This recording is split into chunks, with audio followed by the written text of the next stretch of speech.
Hello and welcome to TeleSUR. I'm Carla Gonzalez and this is from the south.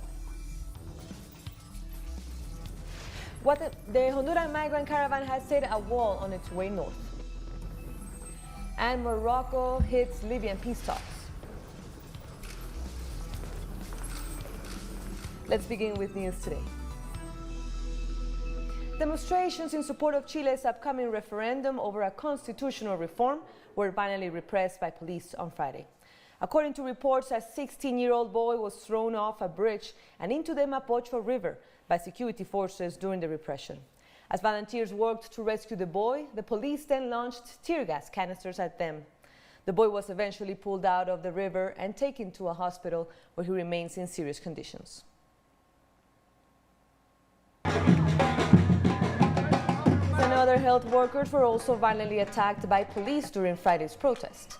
They had joined the mobilization to demand proper benefits as they have been on the front lines of the pandemic for months. Nonetheless, police met the nurses with water cannons and tear gas. The latest migrant caravan to set off from Honduras to the United States is trying to make its way through Guatemala.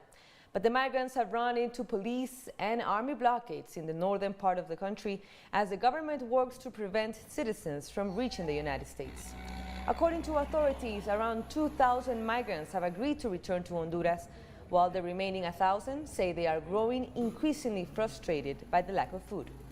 For their part, the Mexican government has warned that it will enforce its immigration laws, as the Mexican president agreed last year to stop any U.S.-bound caravan to avoid becoming the target of a trade war.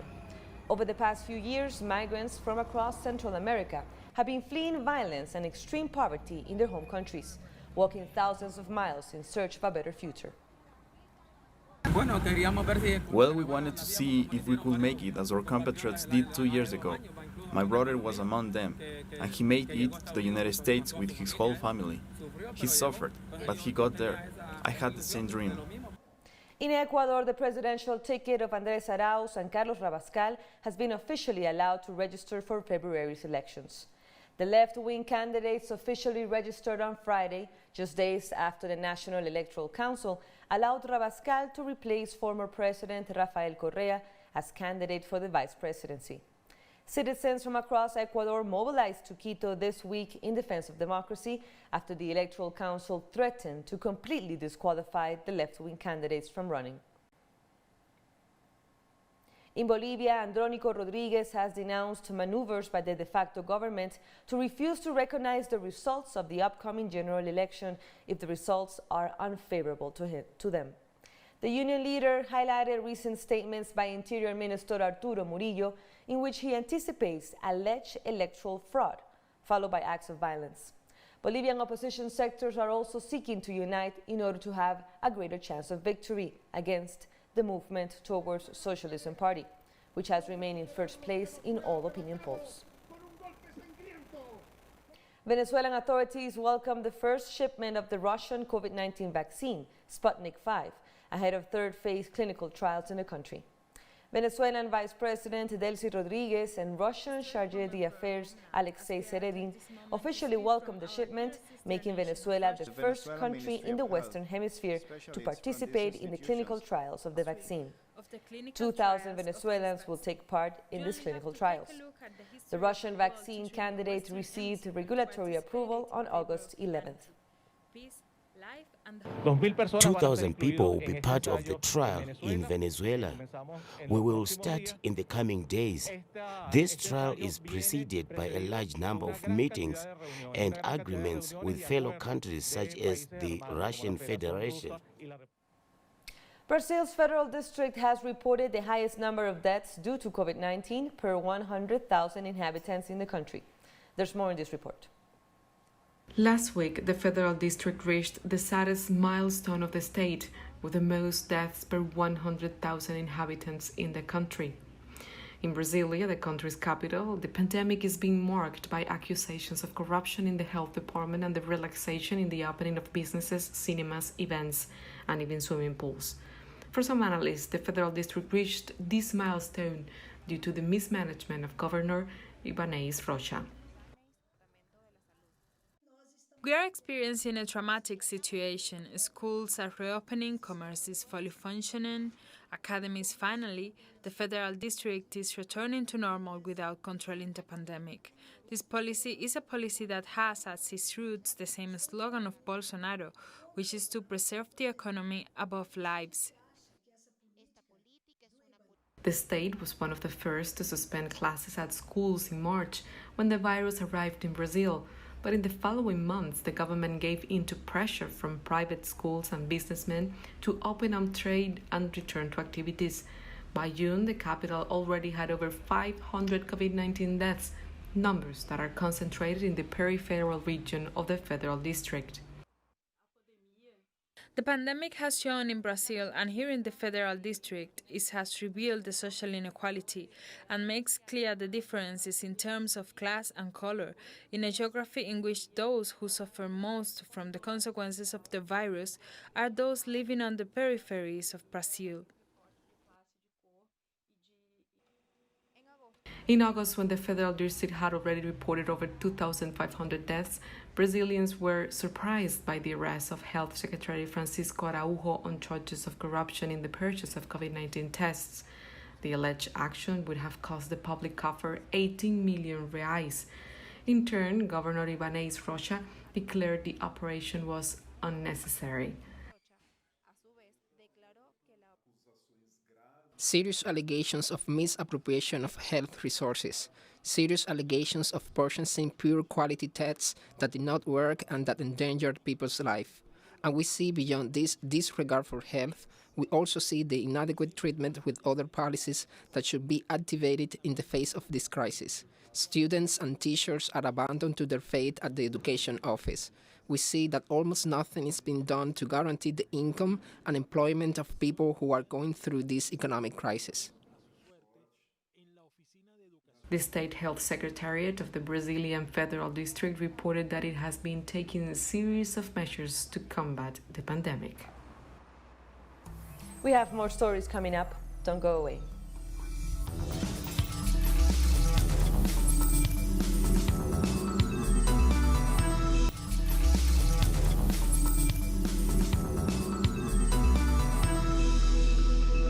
Welcome back. Let's continue with news. Talks ahead of a reconciliation process between Libya's warring parties have resumed in Morocco.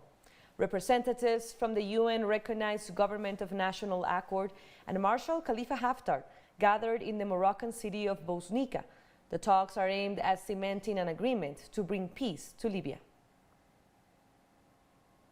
On Friday, the United Nations called for urgent action to address the dire situation of migrants attempting to cross the central Mediterranean in order to reach Europe. Last week, to monitor the situation of migrants transiting through Libya has highlighted a cycle of violence. People who'd faced unimaginable horrors in Libya were left to drift for days at sea, had their boats dangerously intercepted, and were returned to suffer arbitrary detention, torture and other serious human rights violations in Libya. People described the ongoing violence and insecurity they faced in Libya, including arbitrary detention, torture, trafficking, sexual violence, forced labour, sale and other serious human rights violations and abuses. And the United Nations Security Council unanimously adopted Resolution 2546, which reauthorizes UN member states to inspect vessels on the high seas of the coast of Libya if suspected of human trafficking. We believe this is a very good and very important development. EUNAVFOR IRINI, the EU mission, will continue to support on detection and monitoring. I recall, however, that Resolution 2491 is a call to action addressing the entire international community. This meeting comes at a crucial moment. We have recently seen some encouraging developments in Libya, namely the 5+5 talks on security in Egypt, the Montreux agreements on political transition, and progress on the question of oil exports. Yet, a lot of problems remain to be solved, namely regarding the ceasefire and the future of the political process. Somalia has published its electoral calendar, setting the presidential election for early next year. The announcement came after President Mohamed Abdullahi Farmajo reached an agreement with federal state leaders on Thursday. The presidential election will take place on February 8, 2021, preceded by parliamentary elections to be held from December 1st to the 27th this year. Health authorities in Egypt confirmed 149 new COVID-19 cases on Friday, pushing the total number to over 100,000. The death toll has risen to almost 6,000 after 10 COVID-19 related deaths were reported in the last 24 hours. Meanwhile, over 97,000 people have recovered from the virus. The authorities have called on the population to act with caution in order to avoid a potential second wave of the pandemic amid the autumn season and the beginning of the new academic year. Ethiopia's largest ethnic group, the Oromo, have gathered in Addis Ababa to celebrate their annual Thanksgiving festival. This year's Iricha festival attendance was lower than usual as the government restricted attendance to 5,000 people due to the pandemic. The group, led by its traditional leaders, gathered at several pools of water, symbolizing gratitude and renewal. The Oromo tribe is the largest ethnic group in Ethiopia, constituting more than one-third of the population. Because of coronavirus, many people are not attending the celebration. Only a few people are attending this year. It would have been great if there was no pandemic. We're taking one last break. Stay with us.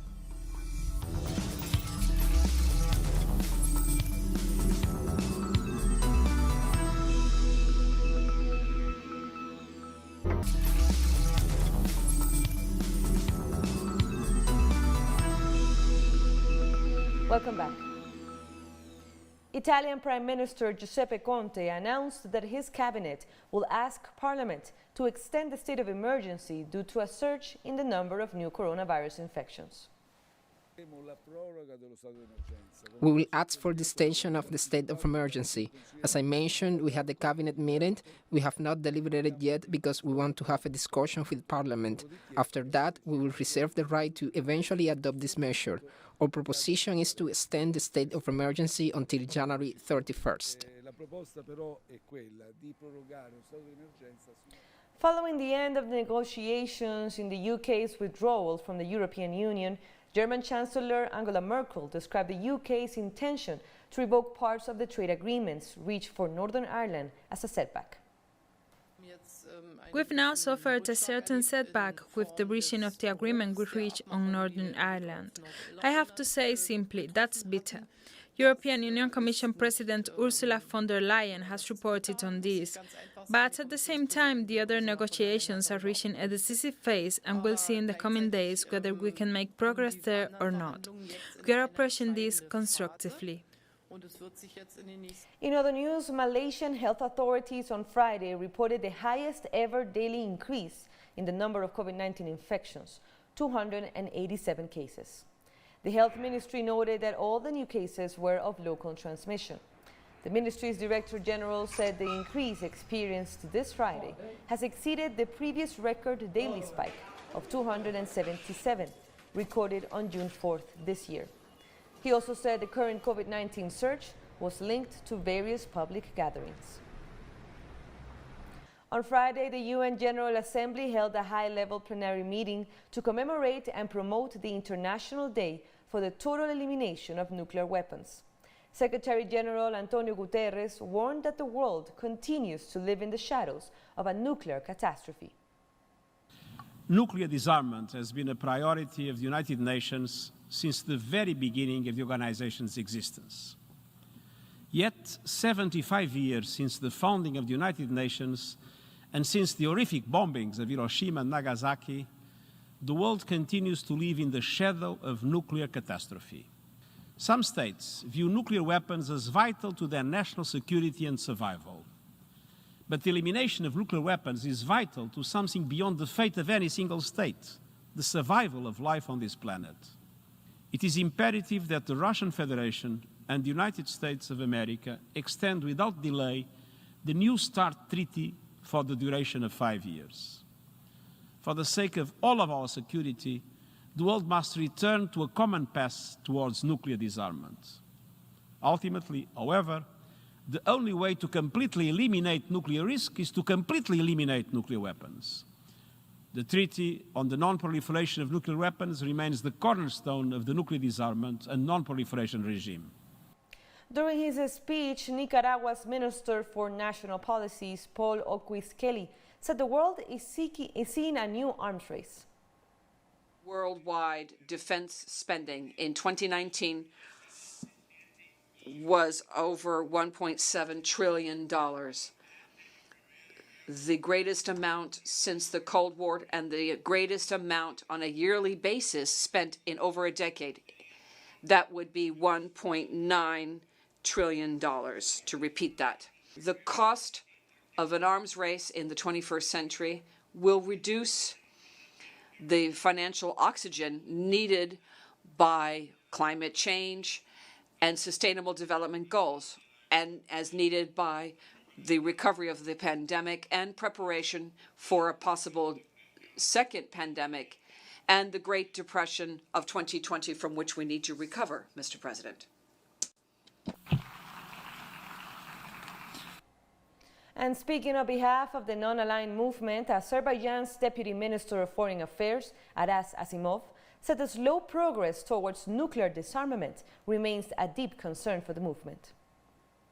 As long as nuclear weapons exist, the risk of their use or threat of use, as well as their proliferation, persists.